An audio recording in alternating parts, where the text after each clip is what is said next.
de noviembre vamos a estar en vivo desde Las Vegas, Nevada. Wilfredo Vázquez de Puerto Rico, con un estupendo récord, ahí lo tienen ustedes en pantalla, 31-6-3 con 26 knockouts en...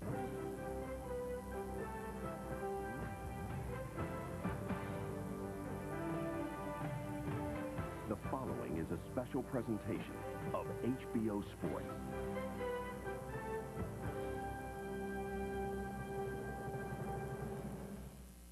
Jim, I see this best fight between George Foreman's 70s Cadillac and Evander Holyfield's 90s Corvette. Left, right, Holyfield. And the left and the right, and Foreman's in serious trouble. Another left hook, and the right. Will George go down? And Tyrell, undisputed heavyweight champion of the world, Evander Holyfield. After April 19, instant celebrity. The winner and still heavyweight champion of the world, Evander, the real deal, Holyfield. Evander Holyfield, would you pump a buggy in the mouth for 59 cents? You bet I would. This is a breakfast breaded from Burger King. But soon Evander Holyfield's attention would shift from Hollywood and Madison Avenue to an intimidating ex-champion and the heavyweight division's manifest destiny. July 10th, Holyfield and Mike Tyson signed the fight. Promoted as boxing's richest payday, the challenger's guarantee, $15 million. The champion was to receive a staggering $30 million. Then the incessant turbulence of Mike Tyson's life would rock the fight's foundation.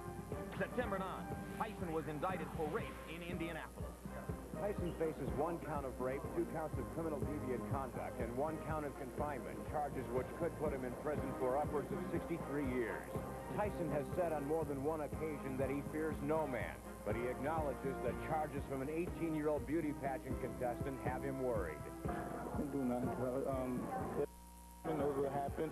I know what happened, and we're going to prove him innocent. September 10th, promoter Dan Duba proclaimed that regardless of the events in Indianapolis, the fight would go on. Both fighters returned to rigorous training, but then a swift and final blow sent the promotion crumbling to the canvas. October 8th, rumors surfaced that Mike Tyson had injured his ribs. And then I started doing some sit-ups, and I was doing the sit-ups, and I just heard the crack, and it said, pow! And I was excruciating pain. I just went down on the couch, just laid down. October 18th, the fight was officially postponed, and Tyson was left to ponder an uncertain future. Meanwhile, the next day, Evander Holyfield went into his Houston gym and celebrated his birthday. Then immediately, he left for Atlanta to follow his beloved Braves as they stretched the World Series to 7 memorable games. Finally, on October 24th, Evander Holyfield signed to fight Francesca Damiani. The champion returned to Houston to resume training. But just 6 days prior to the scheduled fight, after having twisted his ankle, the 33-year-old Italian suddenly pulled out. Now it's Holyfield versus Bert Cooper, and we're in Atlanta, Georgia, amid the chaos of HBO Sports World Championship Boxing.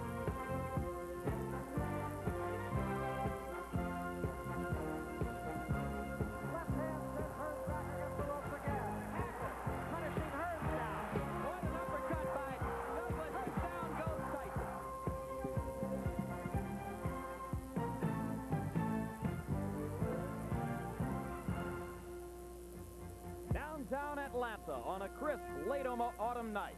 The city which has undergone major reconstruction through the 80s and early 90s, where tonight HBO Sports presents World Championship Boxing. We are live in the Omni, where first 1988 heavyweight Olympic gold medalist Lennox Lewis faces 1984 heavyweight Olympic gold medalist Tyrell Biggs in a fight scheduled for 10 rounds. Then in the main event, undisputed heavyweight champion Evander Holyfield faces surprise challenger Bert Cooper. It is scheduled for 12 rounds. Tickets here tonight were purposely scaled down to $25 so that Evander Holyfield could extend to everyone in Atlanta the opportunity to see a heavyweight championship fight. The last time Holyfield fought here at the Omni was on July 12, 1986. When he won the WBA junior heavyweight title with a 15-round decision. A scintillating fight against Dwight Muhammad Qawi. And new Evander Holyfield! Now in the wake of the Tyson postponement, the Damiani dropout, and amid the post-World Series fervor, Holyfield comes home again to what should be an emotional and charged-up crowd in this modern arena.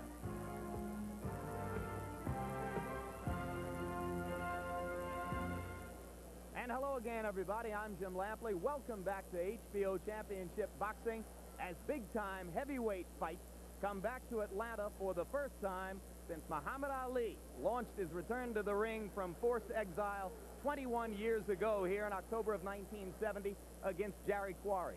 Our own fight analyst Larry Merchant was here on that night. He's seen most of the big fights for the last 2 decades. Here we are again, and what about the circumstances that bring us back here for Holyfield, Bert Cooper? Jim, this is a sort of college football homecoming for Evander Holyfield.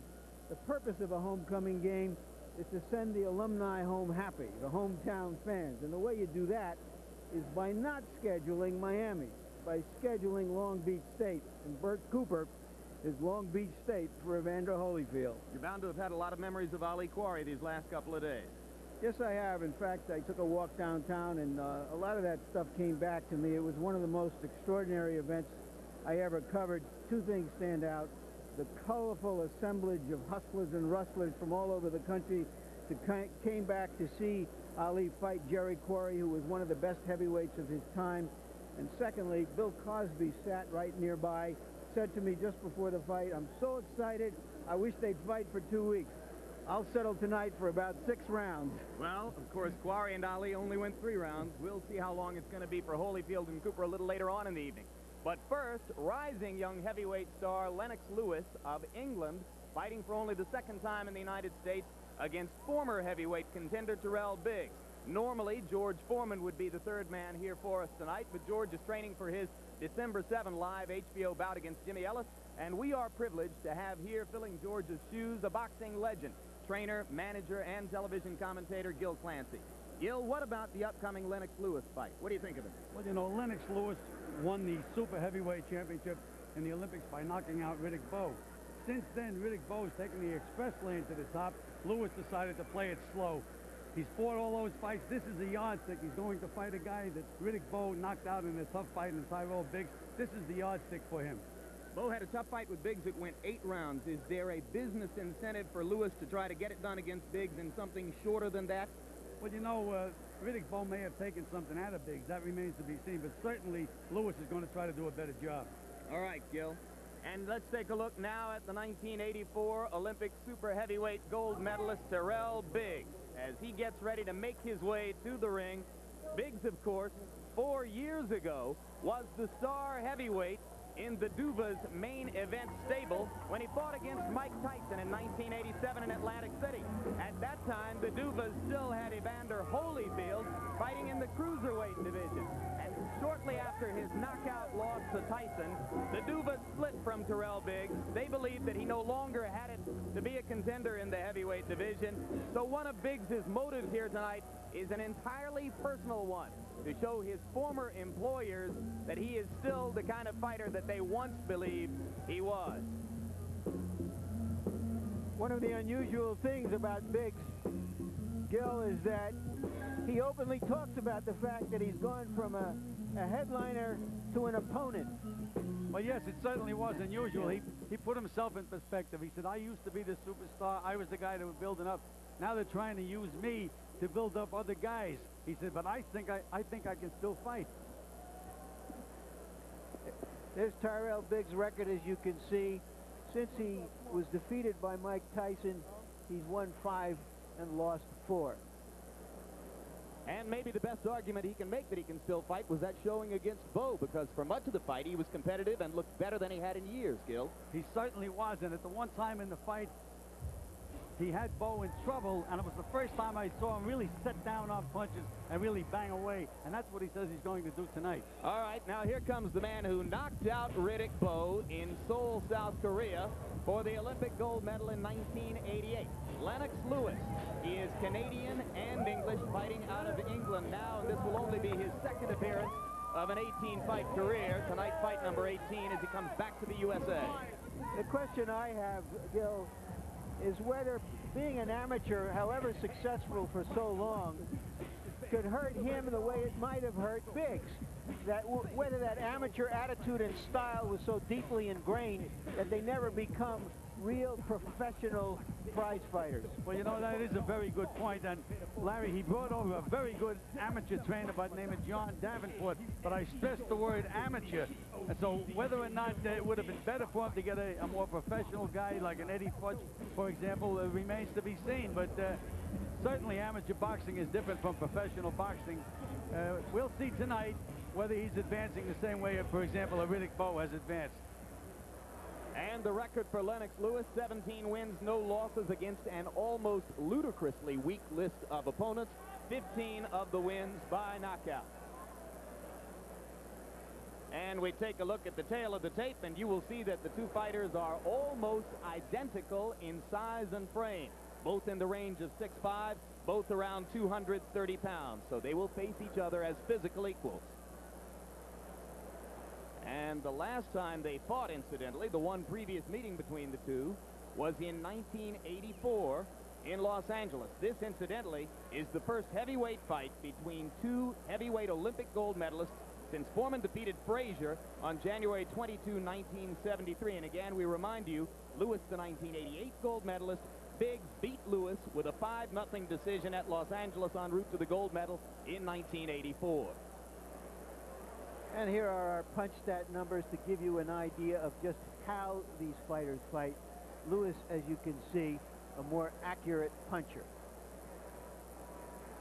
And as you can also see, although Biggs is well known for his jab, Lewis throws more jabs than he. This is a matchup of two power forwards who like to move in behind big jabs. Rules, and for that we turn it over to our unofficial official scorer, Harold Letterman. Lennox Lewis and Tyrell Biggs will fight tonight using the rules of the Georgia State Athletic Commission. 3 judges scored a fight on a 10-point must system.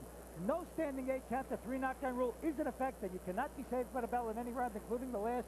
And if if the fight is stopped because of a cut produced by an accidental headbutt, we go to the scorecards after 5 rounds have been completed. Up until then, it's a technical draw. All right, Harold, thanks very much. Right now, let's go to the familiar face and voice of ring announcer Michael Buffer for pre-fight introductions. Ladies and gentlemen, good evening and welcome to the Omni Arena here in one of America's greatest sports cities, Atlanta, Georgia, where tonight, Main Event Monitor Productions, in association with the undisputed, undefeated King of Beer, Budweiser, presents professional boxing for your entertainment. All the bouts tonight, ladies and gentlemen, are sanctioned by the Georgia State Athletics Boxing Commission.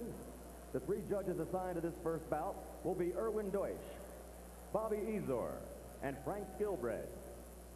And the third man in the ring for this contest is Frank Santor. And now, ladies and gentlemen, a special bout in the heavyweight division scheduled for 10 rounds. Introducing first, fighting out of the red corner, wearing the white trunks with black trim. He weighs an even 231 pounds. He is the 1984 Olympic gold medal champion in the super heavyweight division, and now as a professional, his record is 19-4 with 12 KOs. Ladies and gentlemen, from Philadelphia, Pennsylvania, Tyrell, the TV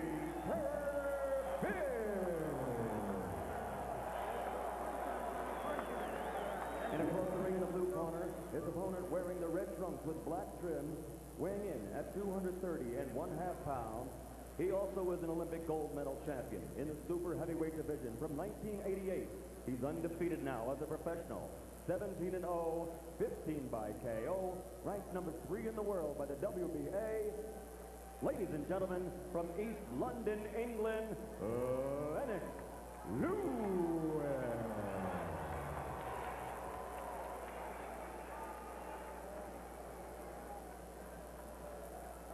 Whatever the instruction is, remember, they might come in at all times. Any questions? Protect yourself at all times, man. Pumps a little high, don't they? The main question as we go into this fight is whether Tyrell Biggs can muster the same kind of enthusiasm and energy as he had against Riddick Bowe. If he does, he can make a very good fight out of it, perhaps even win it. Among heavyweight contenders, Lennox Lewis is ranked 3rd by the WBA, 5th by the IBF, and 6th by the WBC. Tyrell Biggs, after his loss to Bowe, is no longer ranked in the top 10 by any organization.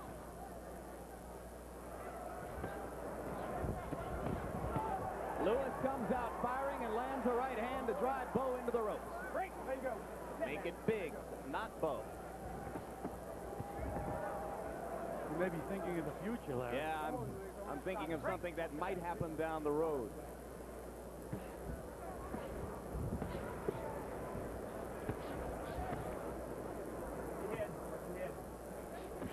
Biggs looks a little soft around the middle to me. Doesn't look as sharply trained as was the case against Bowe a couple of months ago. Biggs told us he only had 2.5 or 3 weeks in which to get ready for this fight. And maybe Lewis senses that and has made a determined effort to come out of the blocks extremely fast. And now Biggs tries to get the jab going. And you know, it's unusual for the book on Lennox Lewis is that he's a very careful fighter. Works behind the jab. And for him to move out of the blocks like that, Jim, is quite a surprise. He looks like he wants to get it over with in the first round. Clearly wants to make an impression on American viewers and the American boxing writers seated at ringside.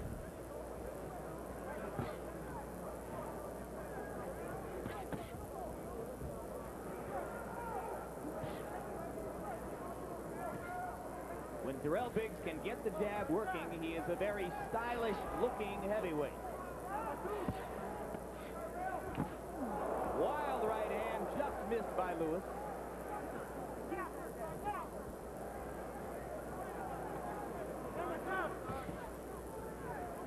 One of Biggs' biggest problems in the past was that he tried to punch and get out of the way at the same time.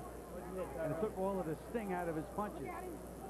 He said tonight that he's going to sit down on his punches, and he finally realized that he has to hit you and hurt you when he fights you. Not any amateur. Both men are landing the jab here.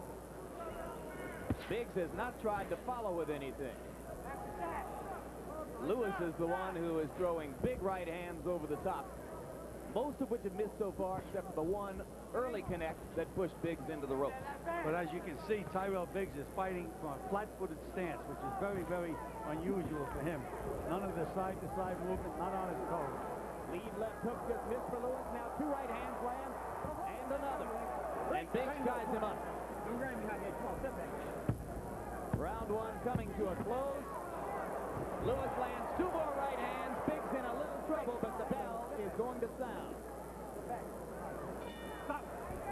We spoke about the amateur attitude that might be ingrained in these fighters from their long amateur histories, but right there, Lennox Lewis showed us some real professional attitude. Relax and use your jab, okay?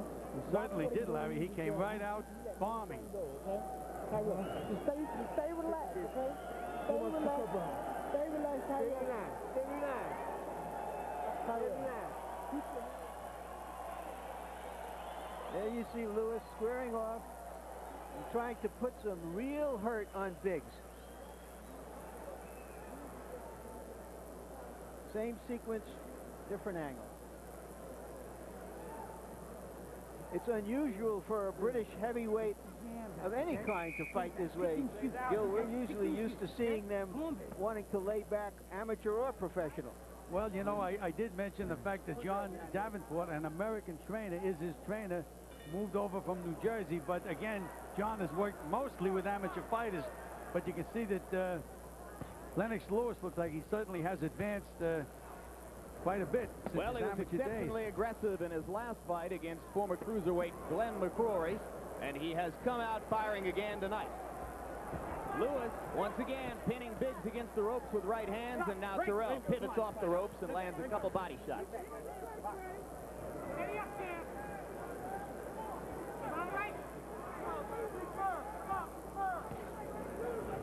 There's that trying to punch and get out of the way at the same time.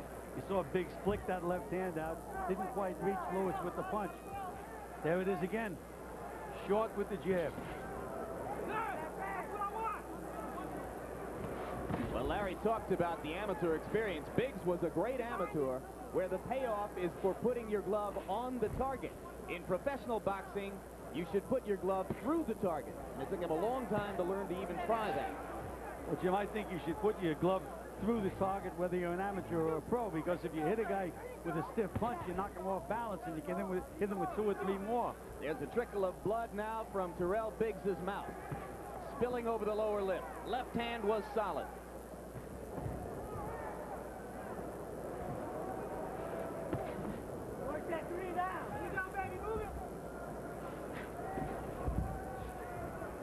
If you saw Biggs Tyson in 1987, you know that Tyrell gets a very pained expression on his face, almost as though he's about to weep when he's being badly beaten in the ring. Traces of that expression are already beginning to creep around the eyes of Tyrell Biggs tonight. Lennox Lewis looks like much the stronger guy physically, Jim. Looks like he can handle Tyrell on the inside.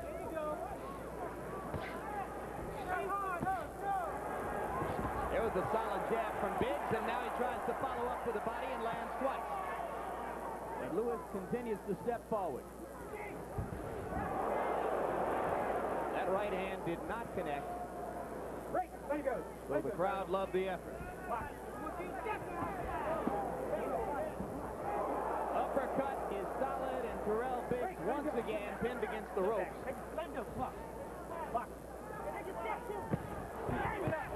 Biggs with a left to the body and a left over the top. Good stiff left hook by Tyrell Biggs. And Jim, this is the first time I've ever seen him fight this way, completely flat-footed and really trying to bang away. That's what he told us he was going to do in the interview, and that's what he's doing. 10 seconds to go in round number 2, and in the second half of this round, Biggs has started to come alive a little. Stop, stop. And we remind you, coming up a little bit later in the evening, our live coverage of the heavyweight championship fight between that man, 29-year-old Evander Holyfield, in his hometown to take on the opponent of the week, Smokin' Bert Cooper. Once again, if you're not a boxing fan, the intention for Holyfield tonight had been to fight Francesco Damiani of Italy. He dropped out less than a week ago with a twisted ankle. Bert Cooper is the chosen opponent with less than a week's notice. And some people think that Cooper will be a lot more dangerous for Holyfield than Damiani would have been. Right? Jab, right hand. Hands up, start stepping to him, okay? Start stepping to him. Remember, but step in with your jab, right hand behind him, okay?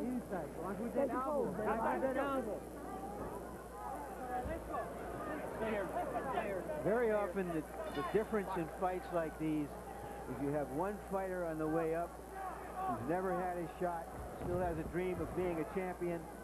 The other fighter has had his shot. Can the other fighter, meaning Biggs, really sustain his enthusiasm through a barrage of punches? Well, Larry, if in fact Biggs can land a couple of good solid punches, he can get that adrenaline flowing. But he can get discouraged a lot easier than a Lennox Lewis can get discouraged in a fight. And right now in this round, he's already taken 2 discouraging right hands. That one just missed. But this is rapidly deteriorating toward target practice for Lennox Lewis. There's a good stiff jab. And another. And there's the right hand he was supposed to follow with.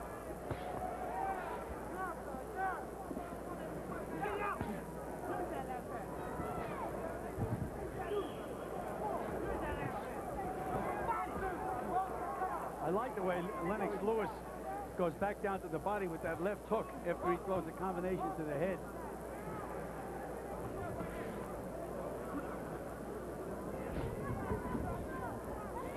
One of the things for which Lewis has been criticized in the English press is an inability to put punches together. So he has been working on that.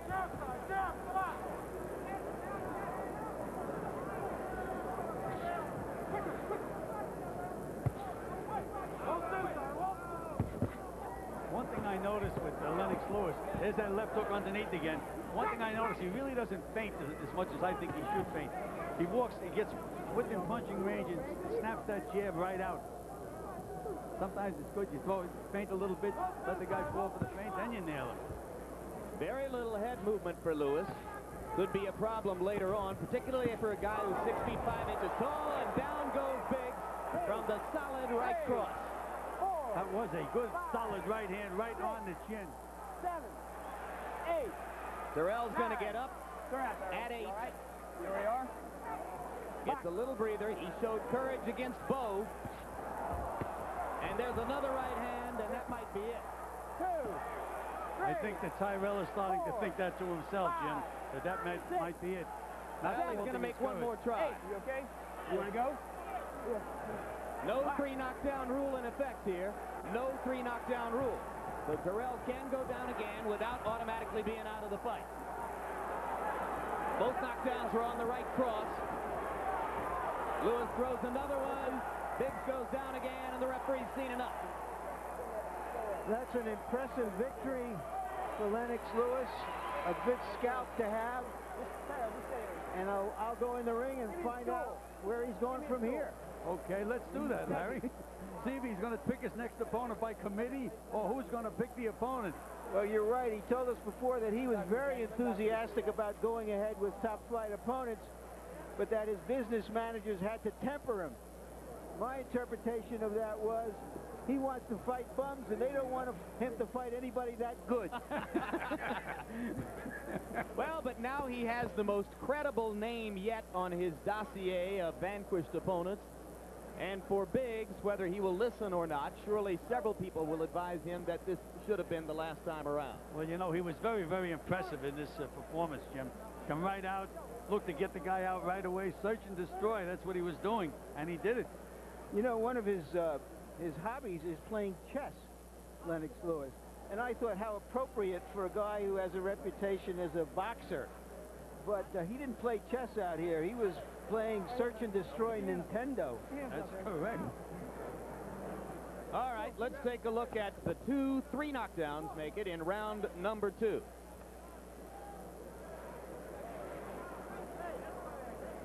There was the first solid right cross, as you said, Gil, right on the button.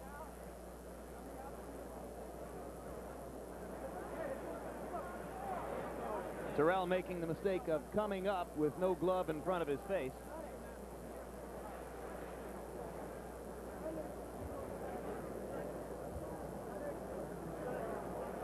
Anytime you slip a punch, Jim, as you said, he should have come up throwing a left hook, even just to protect himself. But instead, as you can see here, doesn't do a thing, just stays there and bang right on the chin. Lewis looked like so much strong. He looked so much stronger. And here's the second of the 3 knockdowns. There's the wild left that Biggs threw in attempted retaliation. And clearly he was still groggy from the right cross that produced the first knockdown. Yeah, the second knockdown certainly was not a solid punch. You can see it just about caught him almost in the back of the neck. But you can see. And now we'll take a look at knockdown number 3. They were against the ropes as Lewis tried to finish things off. The uppercut was vicious, and Biggs had had enough. He certainly did. And if you take a look, he looks really like he's been battered badly in the 3 rounds.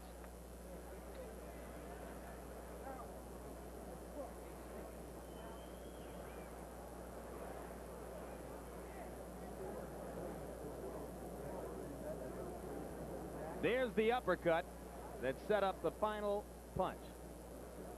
So Tyrell Biggs is waved off after the 3rd knockdown, and Lennox Lewis has the 18th win of his career, the 16th by knockout.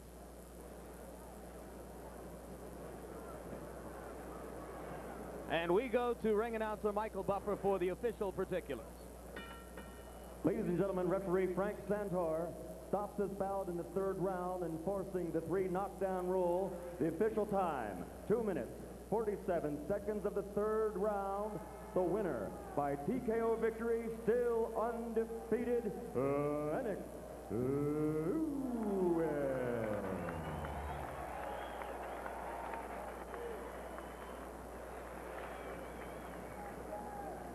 Harold Letterman, a quick clarification. Weren't we under the impression that the 3 knockdown rule was not in effect here in Georgia? Jim, they went back and forth a couple of times. I spoke to the supervisor of officials who told me that both sides have to agree, otherwise the 3 knockdown rule is in effect. You know, they kept going back and forth and back and forth. Finally, I got the impression that the 3 knockdown rule was in effect, and I guess the referee thought that way and stopped the fight. All right. Let's go to Larry Merchant with the winner. Thank you, Jim.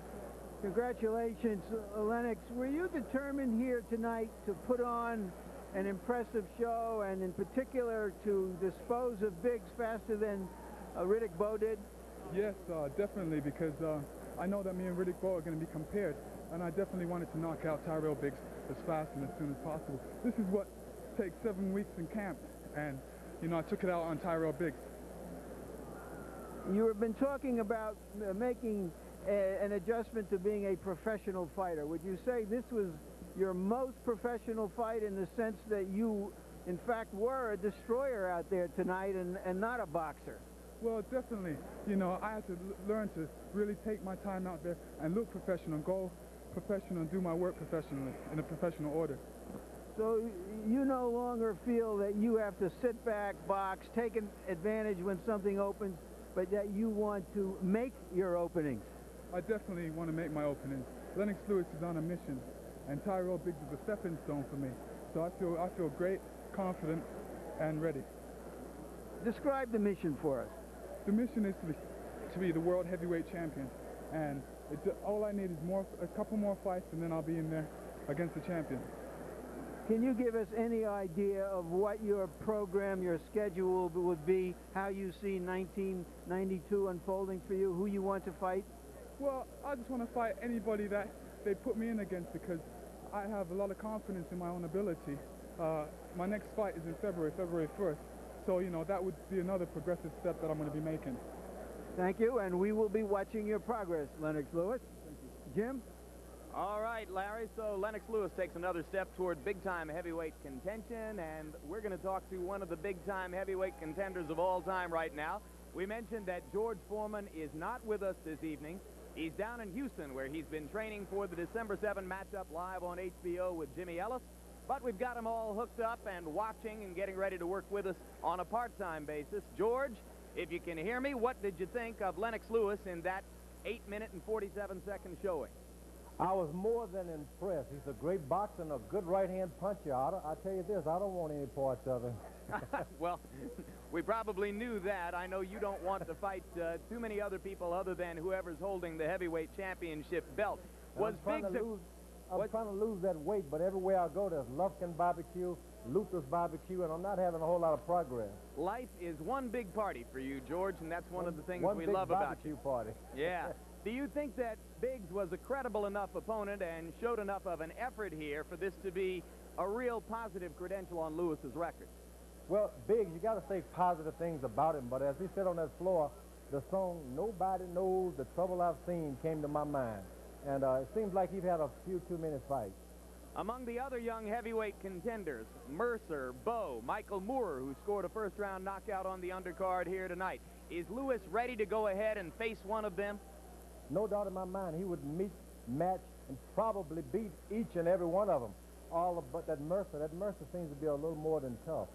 What do you expect out of Holyfield Cooper coming up? Boy, in the Holyfield Cooper, there's two faces of Burke Cooper. One is the guy who could come out and whip anybody. If you give him enough room, he'll run you out of that ring. And the other, you just don't know. And I think tonight, if he had had 5 weeks to prepare for this fight, he'd run Holyfield out of that ring. But he didn't have a whole lot of time. On the other hand, Holyfield has only 1 week to prepare for a guy who is a considerably more aggressive fighter and a harder puncher than the previous opponent, Francesco Damiani. Is this a particularly dangerous fight for Holyfield because of that? Particularly if Cooper really gets wound up and warm, win, lose, or draw, Evander Holyfield can get hurt and hurt bad. I mean, broken jaws and things of that nature. All right, George, thanks for the build-up. That should excite some of our viewers, and we'll look forward to talking to you after the conclusion of the main event. George Foreman live via satellite down in Houston. That takes care of the first fight of the evening. And now, with the conclusion of those festivities, we get ready now for Evander Holyfield's hometown defense of 2/3 of his heavyweight title against Smokin' Bert Cooper.